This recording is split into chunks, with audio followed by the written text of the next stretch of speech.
Yes, we are going to look at study section 4. And study section 4 of the management theory talks about management by objective. At the end of this study section 4, you should be able to 1, define management by objective, 2, identify and explain management by objective process. C, you should be able to explain management by objective management guide. And D, we should be able to state the assumptions or the characteristics on the application of management by objective. Number 5 is that you should be able to explain the advantages of management by objective. And lastly, we should be able to look at the constraints or disadvantages of management by objective. Those are the things we're expected to know at the end of this study section. We'll start with the first one, definition of management by objective.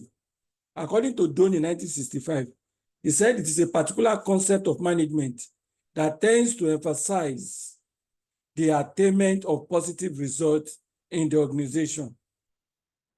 But Banjoko in 1996 defined management by objective as a guide, as a guided self-appraisal system whereby both the manager and his subordinates in an organization jointly identify their common goals and objectives. From these two definitions, we could therefore pick 3 things. 1, the employee will determine the objective. 2, the superior will determine the objective. And 3, the organizational objective will be known. So we can simply say that management by objective is a system of management where the organizational objective is known, and both the subordinates and the superior, they work towards the achievement of that organizational objective. We say management by objective from the definition of Odoni and Banjoko, that management by objective could be said as a process where both the subordinates and the management identify the objective of the firm, of the organization, and they work collectively towards the achievement of the organizational objective, knowing their own objective themselves. That is what we refer to as management by objective. What are the processes of having a management by objective in an organization? What are the processes? That is, if you are going to practice management by objective, what are the processes you need to take for successful practice of management by objective? Number 1, determination of objective.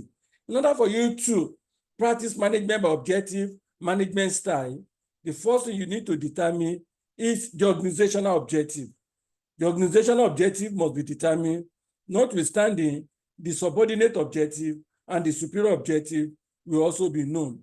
Then number 2, you analyze the situation for which you have formulated that objective. You analyze the situation of how to achieve that objective that you formulated. Number 3, you determine the strategy of achieving that objective. What strategy can we adopt? What policies can we put in place? What procedure can we put in place in order for us to achieve that objective? You take note, you determine that objective, you analyze the objective, you determine the strategy, policy, and procedure of achieving that objective. Number 4 is managerial decisions and work-related activities. If management by objective is a system that needs to be practiced in an organization, all managerial decisions should work towards the achievement of that objective. All managerial decisions should support the management by objective process. Now we have formulated objective, we have analyzed the situation, we have determined the strategy, policy, and procedure to achieve it. The management are making policies and decisions towards the actualization of management by objective. The next thing is evaluation of results. Now that we have done so much in management by objective, you evaluate the results. When you evaluate the result, you now look at achievement of objective. Because when you evaluate results, you will now be able to determine either the objective is achieved or the objective is not achieved. So after evaluation of results is achievement of objective. You determine either the objective is achieved or not. Now, if the objective is achieved or not, you review the progress, review of progress. That is, you look at what you have done, where you have done it right, where you have not done it rightly. So the last stage of the process is review. Therefore, you can say that management objective process is classified into 7. That is, determination of objective, analysis of the situation, determination of strategy, policies and procedure, managerial decision and work-related activities, evaluation of results, achievement of objective, and lastly, review of progress. These are the processes of management by objective processes. Then we now move on to look at the guide that need to be followed, the guide that will guide the management in order for management by objective to be achieved. What are those guiding principles that will guide the management or that will guide the manager in making management by objective a process, a success? It is said that the management guide constitutes the terms of reference for manager. It enables the manager to put in necessary instruments, necessary policy in place in order to achieve the goal of that organization.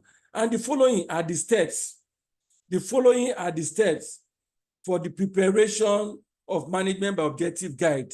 Number 1, each manager must think about all he needs to do to achieve the result to which he is committed for himself. Number 2, he must examine the resources he has and think about the resources he needs to achieve the result. In order for him to think about the resources that he has and the resources he needs to achieve the result, he has to consider the following: what action he proposes to take.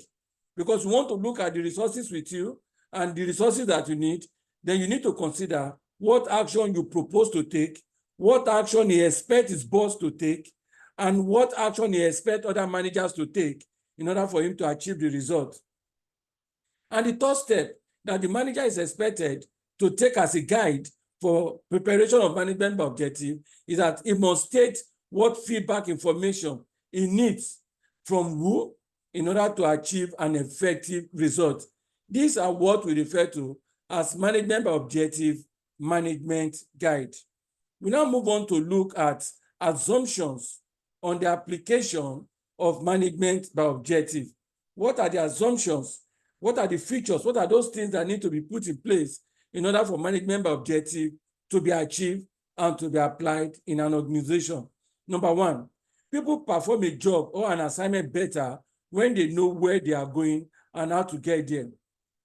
You know, when you talk about management by objective, we are simply saying that the organizational objective is set and all the employers, both the subordinate and the superior, they know the objective of that organization and they put all instruments in place in order for them to achieve the objective. So they know the end result and they know the process of getting to the end result. So we are saying number 1 is that people perform a job or an assignment better when they know where they are going and how to get there.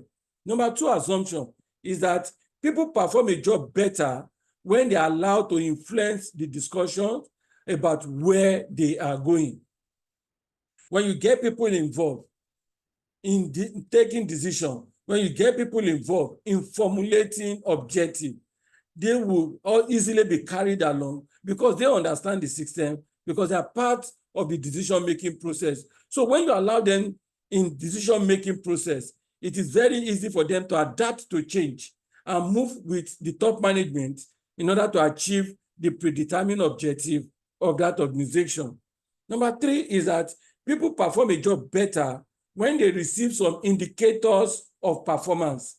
When you put indicators of performance in place, that if you are able to reach this point, you set objectives for them.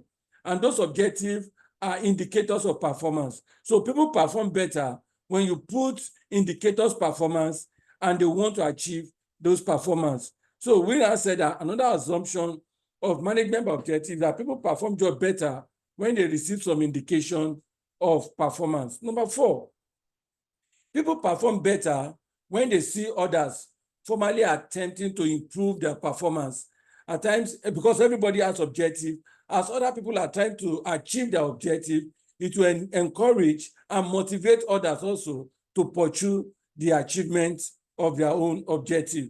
People perform better when rewards are given in direction in relation to performance. It is normally good to compensate people for job well done. So when people are compensated and they are encouraged in form of reward, they tend to perform better.